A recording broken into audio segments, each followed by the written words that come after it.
Muito obrigado pelo convite para estar aqui, senhoras e senhores deputados, dirigentes do partido, minhas senhoras e meus senhores. Tenho muito prazer em estar aqui com o Graça, com a Lídia, com o Álvaro, neste debate sobre a Europa. Neste dia, que é 9 de maio, que é o Dia da Europa. Permitam-me que comece por assinalar uma evidência que por vezes é esquecida. É que na Europa e em Portugal não somos todos iguais. Em Portugal e na Europa somos bastante diferentes. Em diversos países há quem defenda a saída do euro e da União Europeia.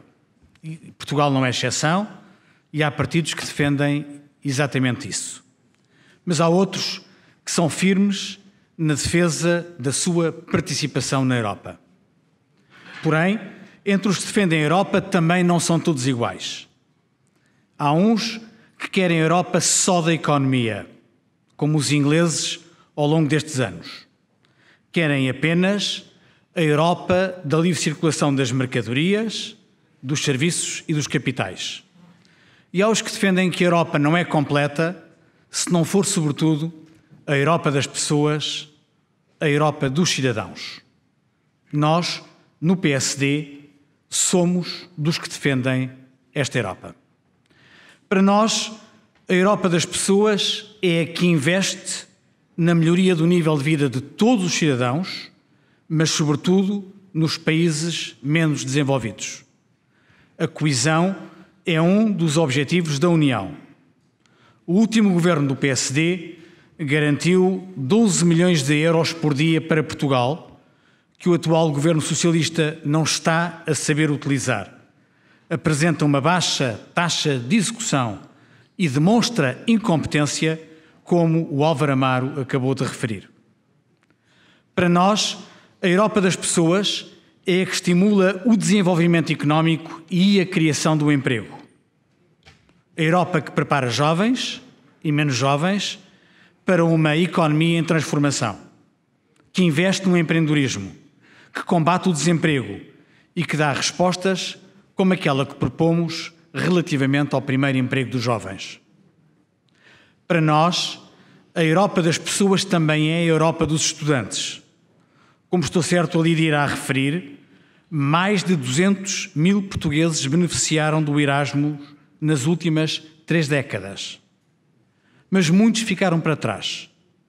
60% dos estudantes admitem que não foram estudar para fora por falta de recursos financeiros.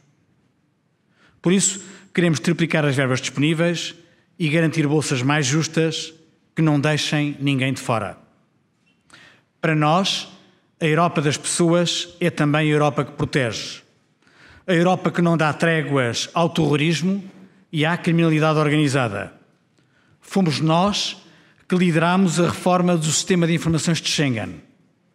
Alertas sobre terroristas e crianças desaparecidas são agora obrigatórios e têm prioridade máxima.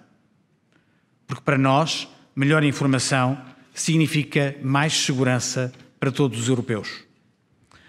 Para nós, a Europa das pessoas também é a Europa dos valores. E para todos, europeus e não europeus. Não podemos aceitar que o Mediterrâneo se transforme no maior cemitério da Europa, como apelou o Papa Francisco. Queremos uma Europa que acolhe aqueles que fogem da guerra, da perseguição e da morte. E não podemos deixar os países da linha da frente entregues à sua sorte. Por isso, defendemos mais solidariedade e uma verdadeira política europeia do asilo. Para nós, a Europa das pessoas significa também melhor ambiente. As alterações climáticas são uma causa para as novas gerações, mas têm de ser o nosso principal desafio coletivo e a nível planetário. A Europa já lidera os esforços de redução dos gases com efeito de estufa e fomos determinantes no Acordo de Paris, mas temos de ter mais ambição. Temos de alterar formas de produção e consumo de energia e temos de apostar de forma decidida na economia circular. E, caros amigos, é urgente lutar contra os plásticos. Se nada se fizer, em 2050 teremos mais plástico nos mares do que peixes. Como disse já a Maria da Graça Carvalho, propomos uma missão Oceano Limpo para mobilizar os europeus. E não podemos esquecer que Portugal é a porta de entrada para o Atlântico. Para nós, a Europa das pessoas significa mais privacidade e melhor proteção de dados. A nossa pegada digital é cada vez maior. As novas tecnologias de informação trazem mais oportunidades, mas também novas ameaças. A Europa liderou no mundo com o novo Regulamento Geral de Proteção de Dados. Em Portugal, porém, o Governo está atrasado na regulamentação nacional, nega recursos humanos e financeiros às autoridades nacionais de controle e, com isso, arriscamos ficar também aqui na cauda da Europa. Para nós, como já disse Maria da Graça Carvalho, a Europa das pessoas significa apoiar a ciência e a tecnologia. A Europa tem de liderar nos desafios do futuro. Como já referiu Alves Monteiro, a inteligência artificial, a robótica ou a internet das coisas são apenas 3 exemplos daquilo que está já a mudar as nossas vidas.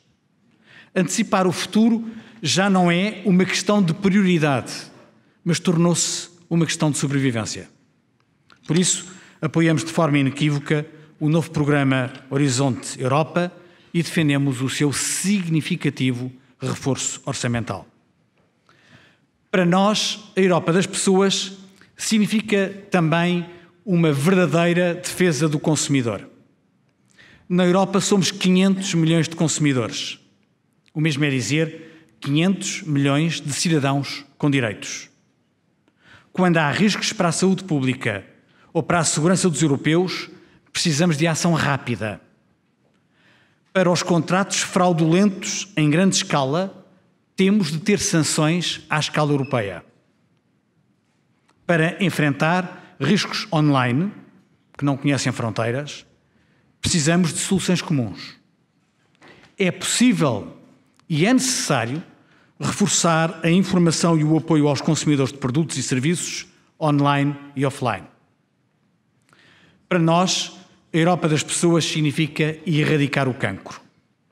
Infelizmente, todos nós conhecemos alguém que luta contra o cancro ou que perdeu esse combate. Resignar-nos significa aceitar que 1,5 milhão de europeus percam a vida já em 2019. O Plano Europeu de Luta contra o Cancro para nós não é um slogan. É uma proposta concreta para mobilizar ambições médicas, científicas e tecnológicas. Como a Maria Graça Carvalho também já referiu, da investigação científica pura à aplicação terapêutica de tratamentos inovadores, queremos um grande investimento que visa erradicar o cancro. Para nós, a Europa das pessoas significa salvar vidas. Os incêndios de 2017 estão presentes na nossa memória como a pior tragédia das últimas décadas em Portugal. Em momentos de dificuldades, a solidariedade é mais valorizada e sentida. E a partilha de meios pode significar mais eficácia e prontidão. Por isso, defendemos uma verdadeira, efetiva Força Europeia de Proteção Civil. Caros amigos e companheiros, o PSD orgulha-se de ter estado sempre na primeira linha do combate pela Europa. Com Francisco Sá Carneiro, inscrevemos-nos no programa fundador do PSD a opção marcadamente europeia. Com Francisco Pinto Balsemão, conduzimos grande parte das negociações que levariam à nossa adesão. Com Aníbal Cavaco Silva, exercemos a primeira presidência portuguesa, promovemos o progresso e o desenvolvimento e fomos fundadores do euro. Com Durão Barroso, tivemos um português por 2 vezes como Presidente da Comissão Europeia, no momento em que a União se alargou e quase duplicou o número dos seus Estados-membros. Com Pedro Passos Coelho, retirámos Portugal da bancarrota e negociámos o atual quadro comunitário de apoio, com verbas substanciais para Portugal, que o governo socialista não aproveita com as baixíssimas taxas de execução que bem conhecemos e já referimos. Temos, pois, uma história de que nos podemos orgulhar. Sempre defendemos o interesse de Portugal e dos portugueses na Europa. Com Rui Rio e Paulo Rangel, temos confiança no futuro e a garantia que continuaremos este legado. Queremos que Portugal regresse ao pelotão da frente da Europa. E queremos mais Portugal na Europa. Para isso, precisamos de dar força ao PSD em Portugal. O primeiro passo está dado, com as ideias e com as propostas de um manifesto virado para o futuro e com uma equipa preparada para as concretizar. Agora é tempo de chamar os portugueses a participar e a votar no próximo dia 26 de maio, a confiar na nossa visão para a Europa e a ajudar-nos a construir uma união para os cidadãos, uma Europa para as pessoas. É este o desafio que torna estas eleições europeias tão importantes para Portugal e para os portugueses. E é por Portugal e pelos portugueses que as vamos vencer. Muito obrigado.